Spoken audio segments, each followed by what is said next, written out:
I just have to apologize for my voice. I was a bit enthusiastic with the singing yesterday. I regret nothing. It was very fun.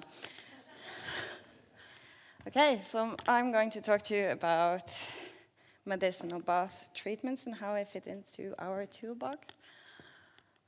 So, we all know that sea lice gives the farmers a lot of challenges for us to produce the fish in a sustainable way.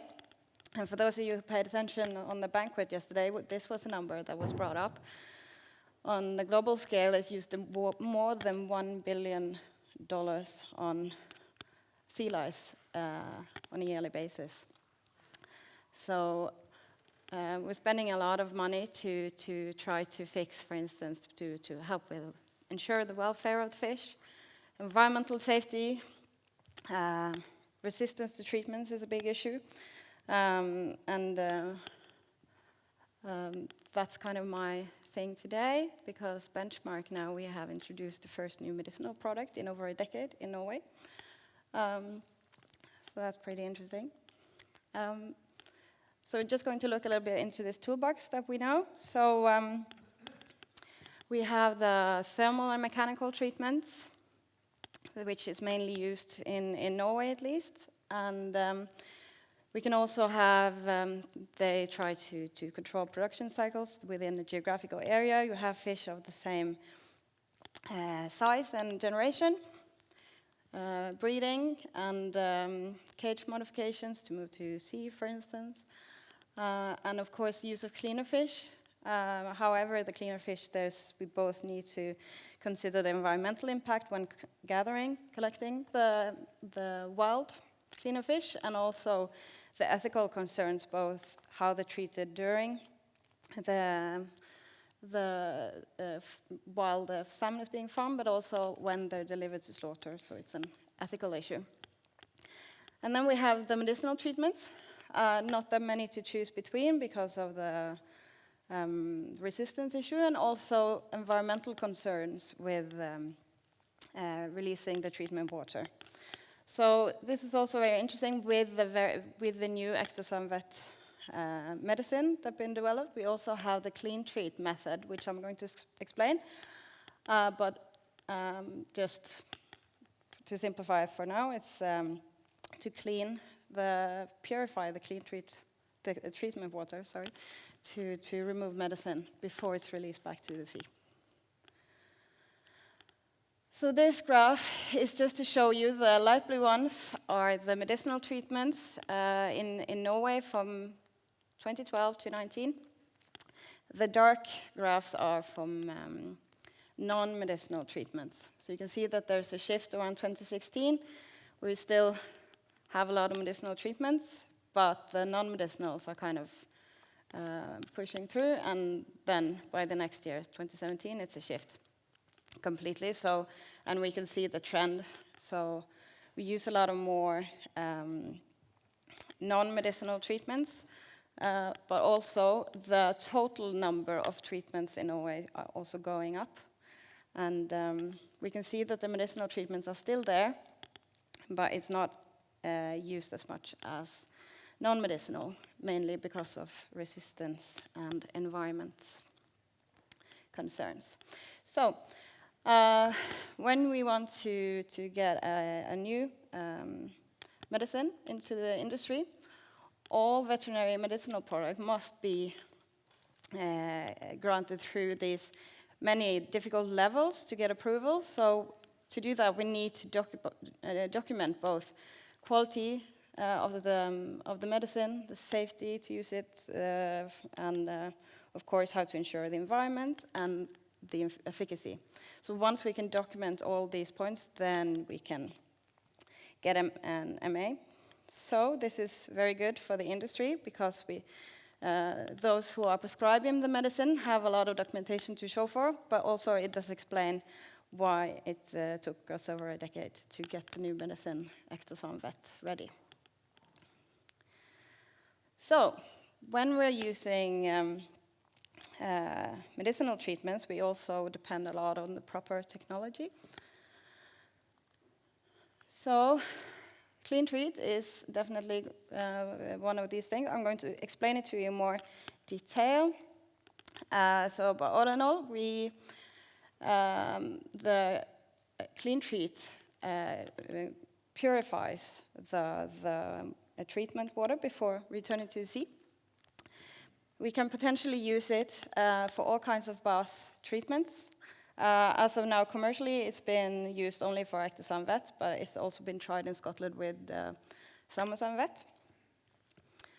And we also filter out the organic matter, so the filters are at least 50 microns, so we collect also the egg strings. And on board the clean treat vessel, we have onboard analysis by HPLC. This confirms the purification process. And we have our own staff on the vessel, both technical and analytical, to ensure that this purification process is done properly before the treatment water is returned to the sea. And also, I would like to mention that for farmers who are ASC certified, they need to report the treatments that they do over a year. So medicinal bath treatments that are afterwards where the treatment water is clean using clean treat method are now scored as a 0. So that's really good for the farmers. So this is a picture here. We have the wellboat here at the top and the clean treat vessel here connected with a pipe. So to mention a few of the benefits with using a wellboat with medicinal bath treatments is that a wellboat has a set volume, which makes it easy to give a proper dosage. We can control and monitor the water quality and also have really good control over the behavior of the fish and can monitor how they behave during treatment. And also, of course, when we have a wellboat, we can use a clean treat vessel. So the way this works, we start at the site, load the fish aboard the wellboat, and then seal the wells before we add the medicine. And once the treatment time is finished, the fish is offloaded again, and then they're rinsed as they're going out, and the rinse water is going back to the wells as well. So there should be little to none medicine left with the fish going straight out to the sea. If the medication can be reused, which Ectosan Vet can, then you kind of go straight back to this point and start again on the next pen, the next load of fish, and treat again. And once you're done with that, the wellboat would head over to the clean treat vessel, and it will connect like you see here. So that's when they start to transfer the treatment water over to the clean treat vessel, and then they will start purification immediately. And once the wellboat has emptied their wells and rinsed them as well, they can head back to the farm to start the next treatment, while the clean treat vessel continue the purification process. So first of all, it starts with the removal of organic matter that's filtered out, and then the removal of medicine. And this is continuously checked by the lab that we have aboard the vessels and the chemists, so they make sure that the purification process is going properly to ensure that we're below the limit of the medicine before we release it to sea. And when it's released, we also have a UV filter as well. So this is just a few numbers on the right-hand side for the treatments that we've done so far since the release last August. So the numbers pretty much speak for themselves. Benchmark Animal Health, we also have a technical services team. So we have a health team, which is where I fit in. So we are available to help support the farmers with any kind of questions they might have before, during, and after treatment. We are present during treatment, and we gather data to also, again, to be able to give the farmers data if they have any questions or concerns. So, and we also have a wellboat support team. So I'm a biologist. These are the technical people. So they help the wellboats with preparing, because they need to prepare the wellboats to be able to connect to the clean treat vessel, and also how to deal with the medication and during treatment. So they will be present as well and available for both the farmer and the wellboats. We also provide residue analysis to ensure that the residue in the fillet is well below the MRL. And we also have an ongoing sensitivity monitoring program, which is an in vitro bioassay, which has been developed with the help of Sigmund Severdal and Tor Hosberg, which is here on the conference as well. So we are already monitoring the sensitivity for ectosanvet and imidacloprid. So this slide is for the clean treat. These numbers are with the cleaning, purification of water. So far we work with 7 different producers and 6 different wellboats. We purified a lot of water, and we have prevented approximately 10 tons of medicine for entering the ocean. So that's pretty high. And also, these points here, the increased wellboat transfer rate, 500 to 670 cubic meters an hour. That means, all in all, that the transfer time from transferring the water, treatment water from the wellboat to the clean treat vessel is significantly reduced. And this slide here, I think this is familiar to most Norwegians. This is from a public site in Norway where anyone has access, and this is from one specific site. On the top here you see lice numbers from week 1 to 52. So the darkest ones here, those are the adult females. The slightly lighter ones, those are the mobile, and the transparent ones are the attached lice. So red ones indicate above the regulation threshold, which you can see as a dotted line. And below here we have treatment with hydrogen peroxide, other medicine, which is ectosan here, cleaner fish when it's put to sea, and also other mechanical treatments, and you have the temperature at the bottom here. So it's a weekly way to monitor how each site is doing. So this slide is mainly just to show you how you can use ectosanvet at a good time. So this is a period also when there's extra low limits, the spring delousing in Norway. And it's also just to show how you can use it in both at a proper site when you experience that this is a time when we have increased numbers, or whatever plan you have with putting out cleaner fish or doing other mechanical treatments, you have to take into consideration the temperature.